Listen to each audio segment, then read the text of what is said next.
I want a strong platonic relationship. What the heck is that name? Ambrosius. Aging is weird with the pearls. Their souls were saved, but they're dead.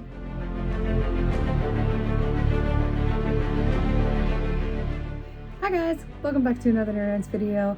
Today we're going to be doing another dual review, this time about two animated movies that I've watched in the last 2 weeks. One is called Nimona and the other is called Ne Zha. Ne Zha.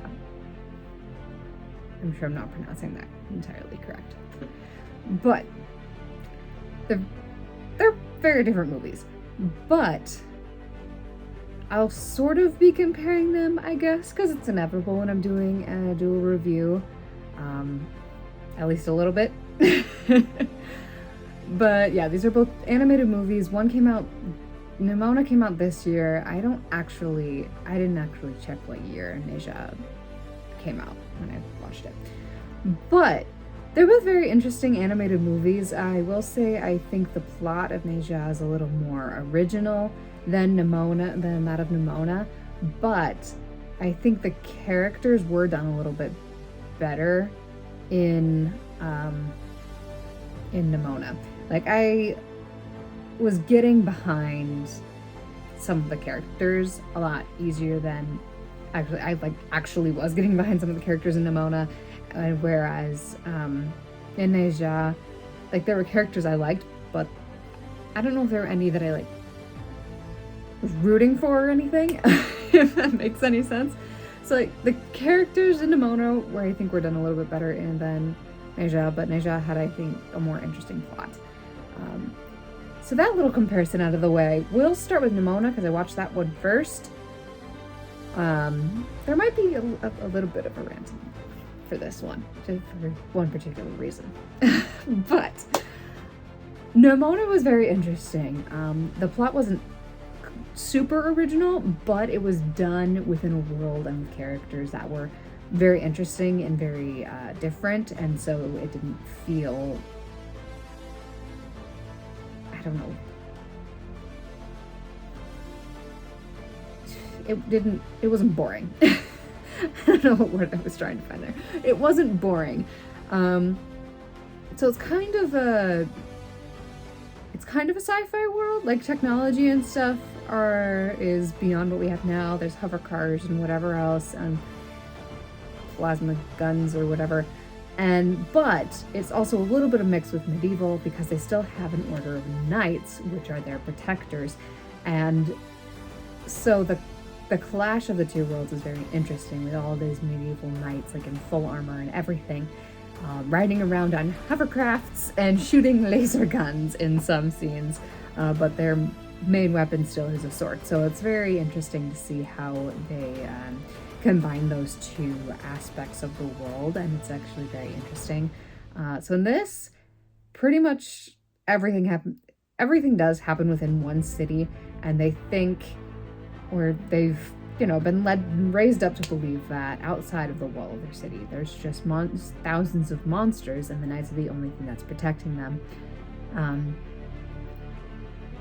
And so that's the setting, and they all got raised up under the original knight or whatever started the knights, and I can't remember her name off the top of my head. I knew it at one point. Glorith, that's what it is, Glorith.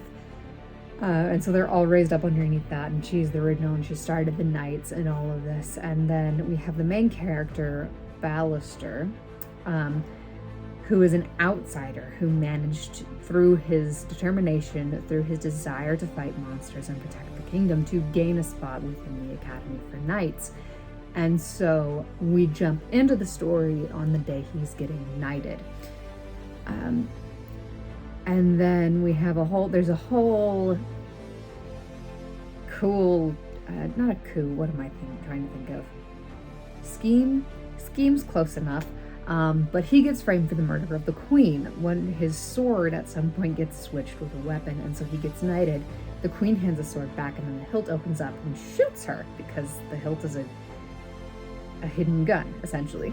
And so he gets framed for her death. And so he's on the run, and he gets found by Nimona, the main character of the movie, who is a shapeshifter. And so, shapeshifter, obviously not human, she's a monster. I'm sworn to kill monsters. And so that and throughout the movie, him struggling to accept her for what she is, and realizing that she's not a monster just because of what she is. That's not what makes a monster. And so the themes of them having this realization of monsters aren't what you are, monsters are what you do, throughout the movie, and they use stereotyping going on, and honestly, in Nimona's case at least, just a little bit of bigotry that happens, because even though in one of the scenes she shapeshifts to save someone, and this girl still freaks out because she's a shapeshifter. She's a monster, and they've been indoctrinated through their entire childhood for the last several generations to believe that monsters are evil because of what they are, not because of what they do. And so that's a very cool theme happening throughout the movie, with them realizing, one, that it's actually not, there's not thousands of monsters going around, because cool backstory stuff, but also realizing that Nimona's not the monster. The person who framed Ballister is. And going through that and trying to find this person and reveal this person, and then, find a way to put them behind bars.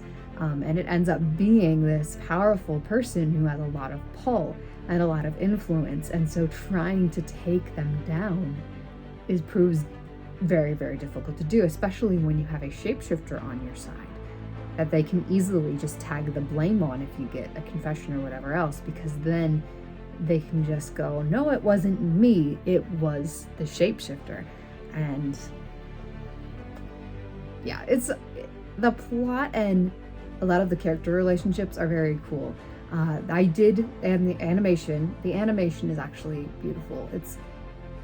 I'm not sure how to describe it besides like angular almost. It's like all of the people seem to have a very stark differentiation, at least the main characters, from everything else in their surroundings. And it's a little bit like, I don't know. The word that comes to mind is angular. I might drop a few pictures of it just so you kind of know what I'm trying to say, because I'm not entirely sure how to explain what the image in my head right now.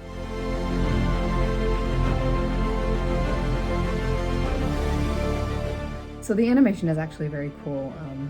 Of course, we have her shape-shifting, which it's simplified so you don't see her changing forms, because that'd be a whole lot of work, especially in animation. But it's still cool seeing her shift between these forms, and throughout battle just shifting from one to the next to the next. And it's impressive to see, even with the simplified transformation, how quickly they switch her form on a dime, and that's cool. I did have one main issue with it that made me enjoy one of the characters in particular a little bit less. Is they made Ballister and one of the other guys in the Knight Academy or whatever, they made them a couple. And so we jump into the beginning of the movie at this point in the story, and they're already a thing. And let me just point out, the only reason that I know they're a couple, because at the beginning of the movie, they hold hands and he says, "I love you." Once or twice in the middle of the movie when they interact, in the few times that they interact throughout, is he says, "I love you. That's why I'm doing this." And then at the very end, they kiss. That's three things that are being super, super blatant. Like, they're straight up having to say, "I love you," and kiss in order for me to remember that they're in a relationship. Like, if you took those things away, those very few things, it's like 5 moments in the movie. If you took those away, I would totally write them off as just best friends. Like, seriously, why is it that pretty much every single homosexual relationship that I have seen in media is literally just, is based on things that I would do for my friends or my family? Like, that's it. It doesn't, it's a level that doesn't have to be romantic love at that point. Because, like, for example, in the 3rd season of Gotham, Penguin and Ed, well, Penguin goes, "Oh, I love Ed." And so for a good, probably close to 10 episodes, we have 5 to 10 episodes, we have him going through that and the weird love triangle with Isabella and whatever else. And then, you know, he kills her, and then Ed finds out, and they do a lot of,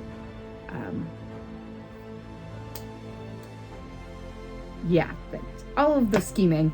And then he gets him alone and traps Penguin, and Ed says, "You don't know how to love. Love is putting other people's needs before your own, and letting their happiness be more important than yours." I'm like, yes, but also that's all kinds of love. Like, that's familial, platonic, and romantic love is that.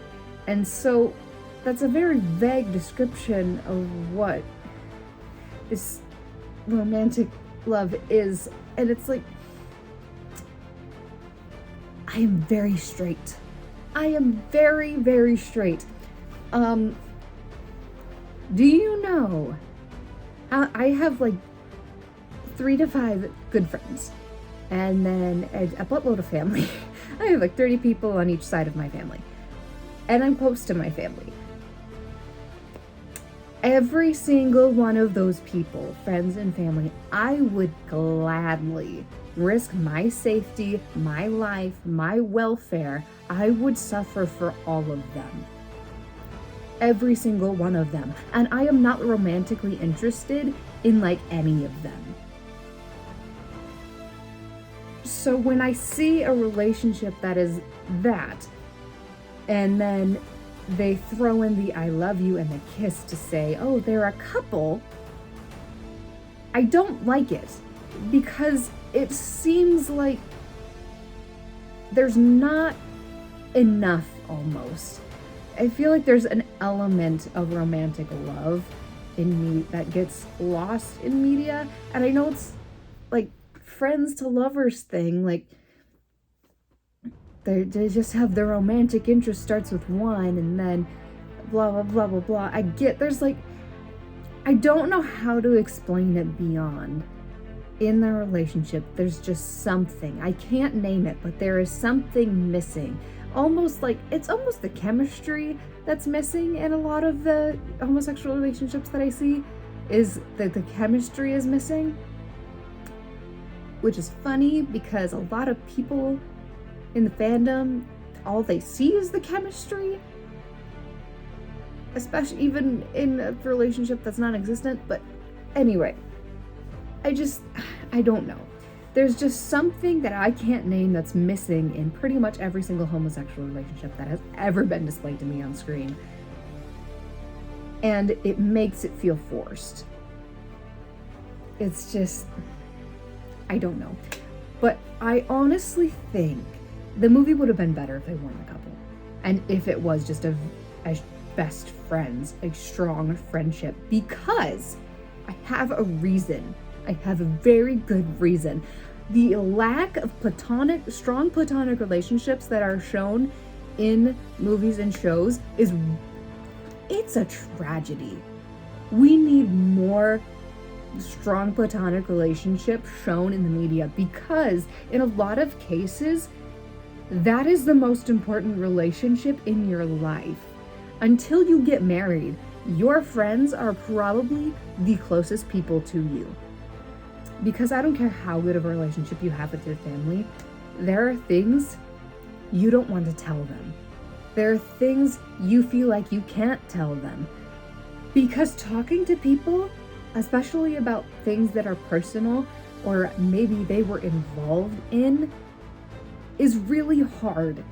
And so it's much easier to talk to your friend who in most cases is more detached from the situation.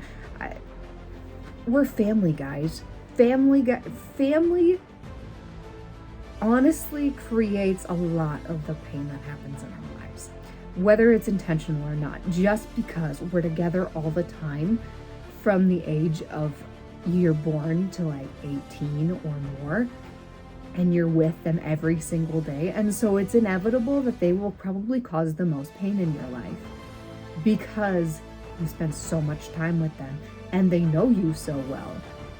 So sometimes, yeah. And so friendships are really the most important relationships in your life until you find the person you're going to marry, someone that you feel comfortable sharing absolutely everything with, and that you're willing and able to have those hard conversations with, whether they're involved in the problem or not, you still feel able to talk to them about it.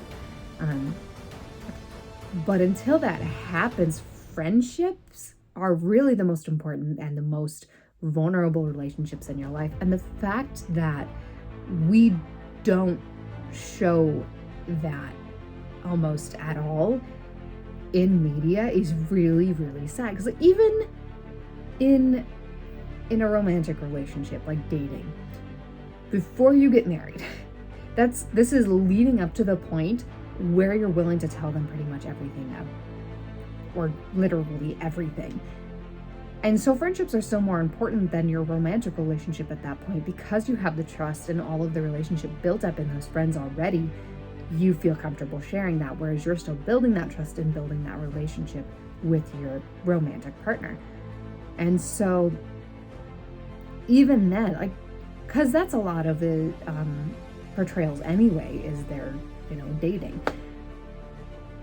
I maybe I'm speaking from personal experience. I know I'm not speaking for everyone, but I find it very, very hard to tell my boyfriend vulnerable, like, personal things. I find it hard to tell anyone personal things, but because I don't know why, I legitimately don't know why, but because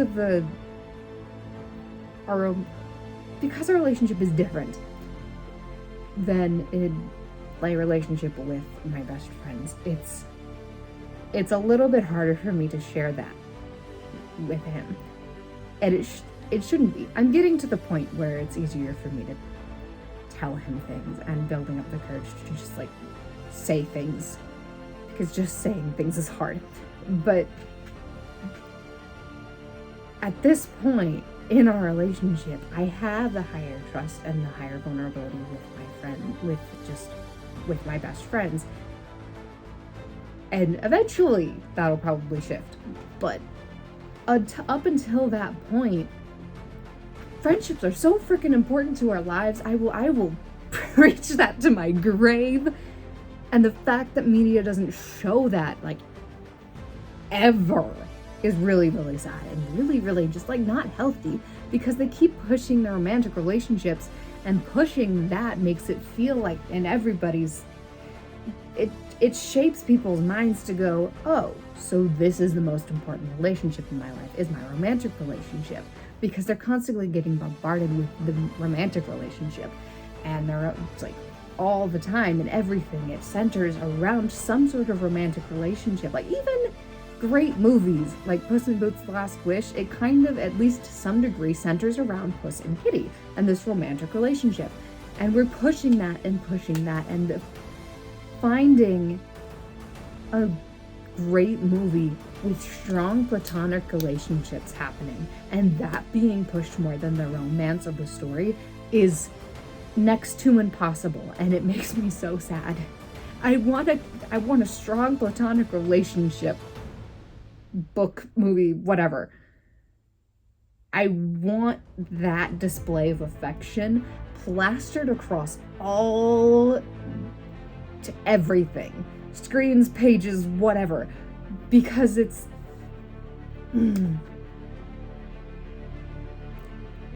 having my friends move to different states and not having community, like losing that community that I had, was a punch to the face, sort of, and made me realize how important those friendships were. Because as soon as that accessibility, like, they were both like just about a half an hour's drive away, but they were still accessible. Like, they weren't that far away. They were within an hour. We could plan a week. We could just plan it and meet on a Saturday, and it was fine. But when they both moved to different states, one of them halfway across the country, the accessibility is gone. And you suddenly realize how important that relationship was now that you don't like have that accessibility anymore. Yes, technology is great and we could talk and we can FaceTime and whatever else, but it's not the same as having that accessibility and just being able to see them and meet with them. So it's really, really sad that platonic relationships aren't displayed on the screen that way. And that is why I think Ballister, the main knight who's framed, and then Ambrosius. What the heck is that name? Ambrosius. Who is his boyfriend, whatever. I think their relationship would have been a whole lot more powerful if it had just been a best friend relationship. And he's like, I am fighting for you and I am believing in you because you are my best friend. You are like a brother to me. And having that kind of a strong platonic relationship would have been a whole lot more powerful, in my opinion, than having them be a romantic relationship. But other than that relationship, the movie was great. So yeah, those are my thoughts on Nimona. I told you it would be a rant. Okay, now we're gonna talk about Ne Zha. It's probably gonna be a little bit less, just because I don't have characters to rant about in this one, because they were good, but like I wasn't rooting for any of them necessarily. Okay, Ne Zha, the plot was a lot cooler in this one, and I like halfway through the movie I started paying attention to the movements of the characters and realized, oh, this is a dub. I felt dumb because it's literally a movie about Chinese culture, legends, whatever. So I felt dumb for not realizing it was a dub until like halfway through the movie, but I work with children, guys. I have the closest thing to a mom brain that any single non-mother 20-year-old whatever is gonna get. Okay, so the whole plot is there's a chaos pearl and it draws power from like spiritual power and then like demonic power of sorts, and that they clash and cause just chaos, and it's this monster. And then the two mentor characters help essentially the god of this universe catch him and split the pearl, so there's the demon side of it and the spirit side of it. And then he entrusts these two pearls to Fat Pig Man, who I wasn't a huge fan of his character. Like, he was supposed to be comedic relief, but he was also a mentor character, and so those two don't mix very well.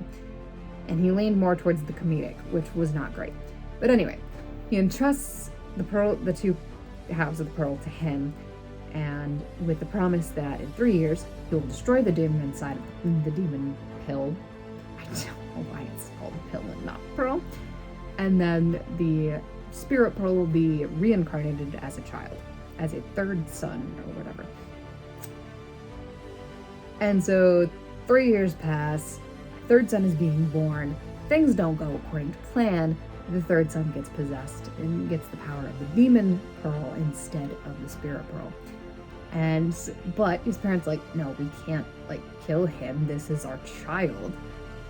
And so they fight to protect him and try and raise him to be good. And there's a magic collar thing that keeps him from, accessing his full power so he doesn't go full evil demon on everyone. And then the spirit pearl gets stolen and given to the Dragon King. And this is by the second mentor character, who's just bitter because he wasn't entrusted with the pearls in the first place. So he brings them to the dragons, who are the guards of the demon jail. And because of that, they're basically imprisoned themselves. And they're we need to get out. The spirit pearl is our chance. And so he brings them the spirit pearl, and then they fuse the spirit pearl with the Dragon King's son, who then takes on semi-human form. He has horns, but, other than that, looks fairly human. He kind of looks like an elf from Dragon Prince with little antlers, a little bit. And so that sets it up, and then almost 3 years pass, and so because the demon pearl went into the third son, the lightning bolt doesn't come to destroy it. 3 more years pass. The lightning bolt is gonna come. It's gonna kill this boy, Ne Zha, who's possessed essentially by the demon pearl. And so throughout all this time, they've been trying to figure out, is there a way to break this curse and save our son? Meanwhile, the dragon boy is getting raised full strength of the spirit pearl to become a hero and then eventually take his place among the pantheon of gods, essentially, and give the dragons a chance to get out of their watery prison, because demon prison is underneath the ocean. Inevitably, the two meet. Aging is weird with the pearls, so the spirit pearl dragon boy is just looks 16 or whatever. And then we have Ne Zha, who is a little toddler, which was a little bit weird. I wasn't a huge fan of Ne Zha's design. I get they were trying to get the demon aspects across, but I don't know. I just wasn't a huge fan of his design. Something was off about it. I did like when they took the collar off, and so he got full power of the demon pill, and so then he popped up to his adult self, essentially, with flames and all of the fun stuff, and that was a cool form. But yeah, I wasn't a huge fan of his toddler Ne Zha design. But anyway, they meet, they hit it off, no idea about each other, except that Ne Zha lied to his parents and his mentor. I don't like his character. Fat Pigman. They lied to Ne Zha and told him he was the reincarnation of the spirit pearl instead of the demon pill, and are trying to raise him to fight demons and, be a hero. And so he believes them, meets the reincarnation of the spirit pearl. They're both like, we're different. And so they hit it off, unaware of their fates as essentially enemies. And so we go through the movie, they figure this out, that Ne Zha is actually, you're actually the demon pill, and Spirit Dragon Boy is Albine, I think, Albine. So Albine figures out Ne Zha is the demon pearl and goes, oh crap, I have to fight my only friend. And so then lots of things happen. Albine does kind of a not great thing and threatens Ne Zha's entire village because they discover he's a dragon, and in order to become one of the immortals, they have to be able to disguise his identity so that they'll let him into the pantheon. Otherwise they won't, because they know he's a dragon. And so his mentor goes, kill the village. Kill the entire village, because otherwise you'll never be able to join the Pantheon, because that he'll find out you're a dragon. And so this Albine, who has had the hopes and the futures of his entire kind like laid on him, they all ripped their strongest scales from their bodies to create dragon scale armor for him so that he would be protected. And he goes, oh crap, pressure much? So he gets pressured into threatening this village, and so then Ne Zha comes in after having kind of attacked the village after learning the truth and knowing that his parents and basically the only people who cared about him or had lied to him. And so he freaks out and attacks, and then Ne Zha runs away because they hate me, they think I'm a monster. Albine threatens the village. He sees this and comes back to protect them. And cool battle with them in their adult forms, and then this giant lightning bolt comes to destroy the demon pill, which is Ne Zha. And we have Albine going, crap, my best friend is gonna die. My only friend is gonna die.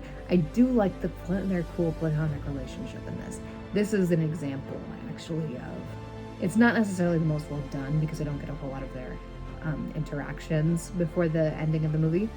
It's not a super long movie, so they didn't have a whole lot of time. But this is an example of having a strong platonic relationship as essentially the main focus of the characters in the story.